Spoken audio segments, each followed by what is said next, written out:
सरपंच जो नहीं किया हाँ मेरी किनारे छोटी गाड़ी सर से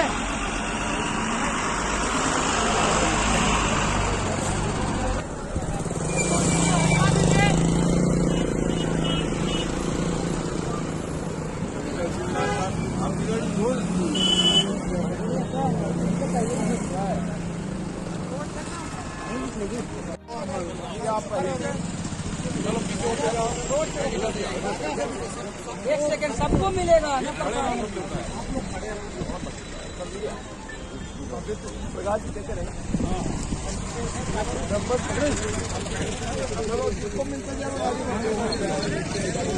चलो आगे जाओ। लाइन पे लग जाइए, लाइन पे लग जाइए, खाना फेंकिएगा नहीं आप लोग।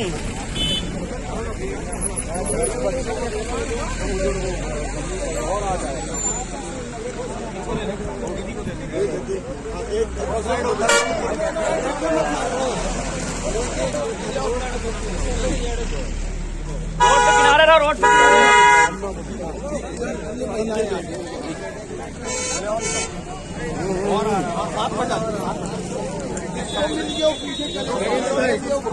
अभी और सामने से आइए, सामने से आइए, इधर रोड पे मत आइए। अभी और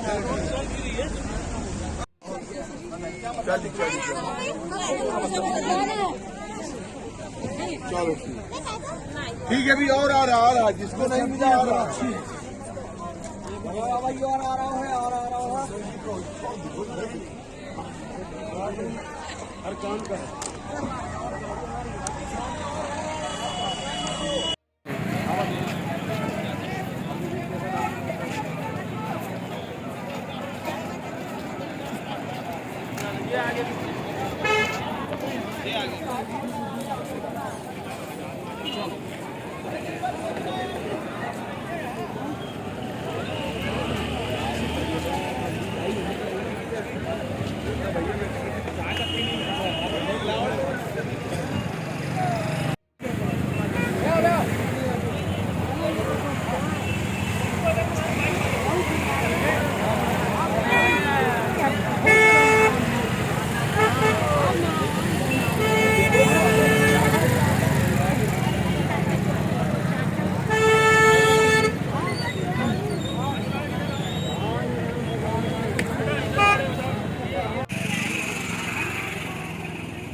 क्या नाम है आपका? मेरा नाम है दिपेश रेग्मी।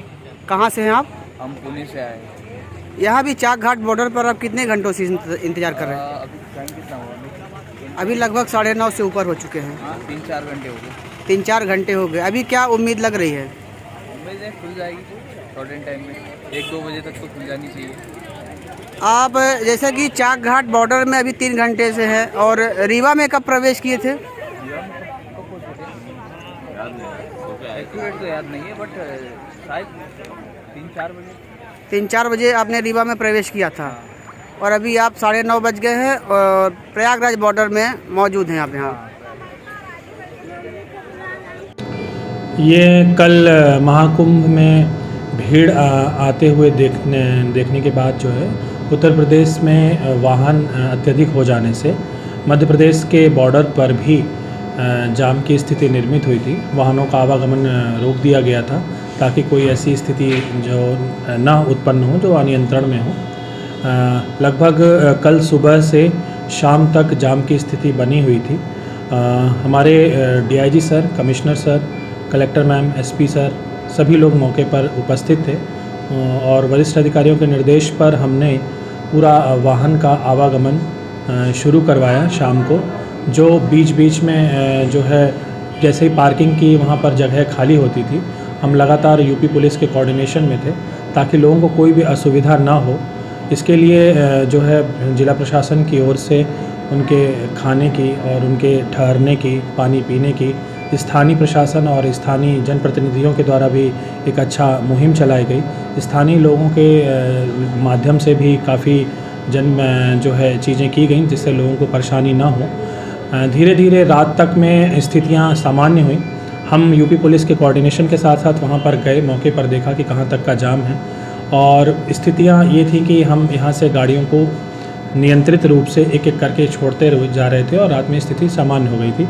आज सुबह की स्थिति ये है कि दोनों तरफ का आवागमन जो है रीवा से प्रयागराज और प्रयागराज से रीवा अभी सुचारू रूप से चल रहा है। दोनों लेन खाली हैं और किसी भी स्थिति से हम लोग तैयार हैं कि अगर हम लगातार कोऑर्डिनेशन में भी हैं यूपी के, जैसे ही वहाँ पर कोई ऐसी स्थिति निर्मित होती है तो हम यहाँ पर ट्रैफिक को कंट्रोल करने के लिए हमारे पास पुलिस बल मौजूद है, जो कि हमारे डीआईजी सर और एसपी सर के मार्गदर्शन में हमको फोर्स अलग से भी प्रोवाइड किया गया है, जो हम लगातार लोगों की किसी प्रकार की असुविधा ना हो इसके लिए हम निरंतर काम कर रहे हैं। और समन्वय हमारा इसी प्रकार मनगावा से और रायपुर से और बेला से और अन्य ज़िलों से भी है, जहाँ से लगातार लोग और महाकुंभ में श्रद्धालु यात्री आ रहे हैं। इसके लिए कोई भी असुविधा ना होना, हम उसके लिए पूरी तरीके से तैयार हैं। सर, आगामी 3 फरवरी को बसंत पंचमी का बड़ा पर्व है, बड़ा स्नान है और इसी रास्ते से हजारों वाहनों को गुजरना है, उसको लेकर क्या तैयारी और व्यवस्था चल रही है आपकी? हमारी पूरी तैयारी है। हमने ट्रैफिक डाइवर्सन्स और हमारे पास जो पुलिस फोर्स है उसके लिए भी हमने पूरी मुस्तैदी के साथ सबकी ड्यूटीज़ लगाई गई हैं। हाईवे पेट्रोलिंग चल रही है और हमारी थानों की पेट्रोलिंग पार्टीज़ चल रही हैं। मोटरसाइकिल पार्टीज़ में भी हम घूम रहे हैं ताकि कोई भी किसी भी व्यक्ति के साथ ऐसी समस्या ना हो। इसके अलावा हमने ड्रोन के माध्यम से भी चेकिंग करवाई है कि कितना फोर्स जो है हमने यूज़ किया था, कितना कल ट्रैफिक था, उसको देखते हुए हमको आगामी बसंत पंचमी के लिए हमने कार्य योजना तैयार कर ली है और ये हम एश्योर करते हैं कि किसी भी यात्री को कोई असुविधा ना हो। इसके लिए हमारा प्रशासन और पुलिस महकमा पूरी तरीके से तैयार है। जैसा कि सर पिछले 2 दिनों से रीवा मार्ग का जो चाकघाट विभागीय हाईवे था, ट्रैफिक बेहद ही ज़्यादा था, लेकिन वर्तमान में अभी सामान्य हो गया है। पिछले 2 दिनों में किन प्रकार की समस्याएं आप लोगों को देखने को मिला है? चूँकि सभी श्रद्धालु मौनी अमावस्या के महापर्व पर समय से पहुंचना चाह रहे थे, मगर कुछ ऐसी समस्या हो जाने से कि ट्रैफिक ज़्यादा बढ़ जाने से गाड़ियां नहीं जा पा रही थी, इसलिए जाम की स्थिति निर्मित हुई। कुछ वाहन चालक जल्दीबाजी में जाने के चक्कर में रॉन्ग साइड अपोजिट डायरेक्शन में चले गए थे, जिसके वजह से जो लौटने वाला ट्रैफिक है प्रयागराज से रीवा का वो प्रभावित हुआ था।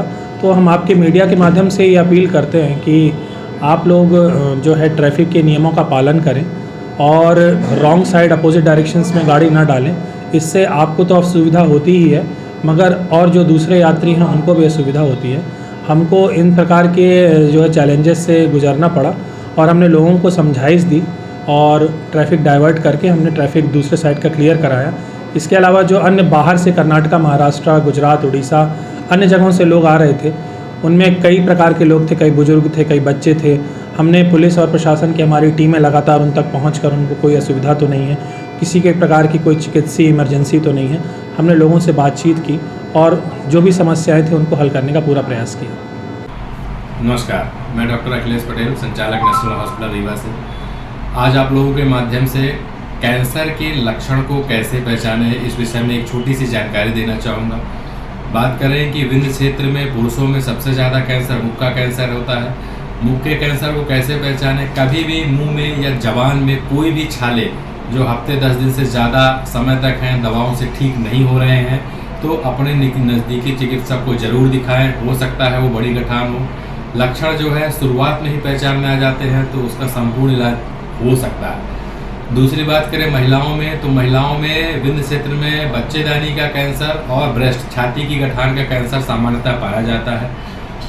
उसमें अपन बात करें लक्षण क्या आते हैं, तो छाती में यदि किसी भी लेडीज़ को, यदि वो 30 साल या 35 साल से ऊपर की हैं, कैसे भी असामान्य गठान छाती में महसूस होती है तो अपने नज़दीकी चिकित्सक को ज़रूर दिखाएं।